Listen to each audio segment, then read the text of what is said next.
thoughts on the overtime, college versus pro overtime?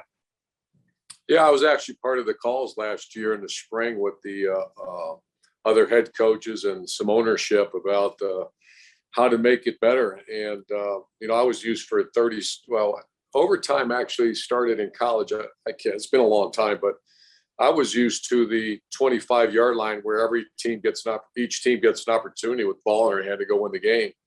And then when I learned the NFL overtime, I was kind of shocked. And then watching yesterday, I know people want to make changes. I know the coaches want to make changes. I know ownership want to make changes. I'm going to be, like all of us, anxious to see. I don't think you'll see it the same next year.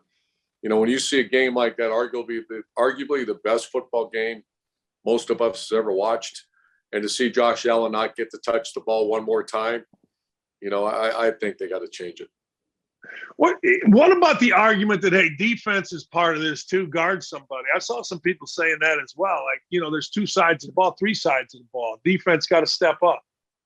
Oh, there's no question. But it's also, and I feel very strongly about it just because the world I lived in for so long was college, that you get the chance, your defense got to stop them. But to say that you play 60 minutes of football and Josh Allen and that group played as, the respect that we all have for Josh Allen, the way he played, the way he competed, his toughness, they ran him, and say, oh, by the way, game over, you can't touch the ball. I just think they'll change it. What do you think they'll do? I think they'll, Dan, I was part of the call last spring, and we actually talked about the college version of it. And the college version, really?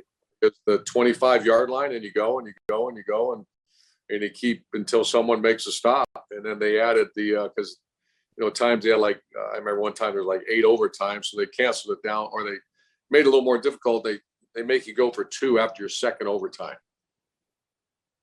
Yeah, isn't a thing in the NFL you want to eliminate plays? Does that make sense? Like less plays. That's why the kickoff is the way it is. Isn't that the thing? Yeah, especially the violent plays. But I think there will be a change. I can't imagine with the pushback right now across the country. I've been seeing some of it. I've been hearing from a lot of people that, how did they let that happen? That, it's a downer. When they basically came, who was going to win the toss? The only thing Josh Allen did wrong was call the wrong heads or tails. That's all he did. That's the only thing he screwed up. And did you hear the crowd when when the Chiefs got the ball? Everybody kind of knew that there's a chance this thing's over.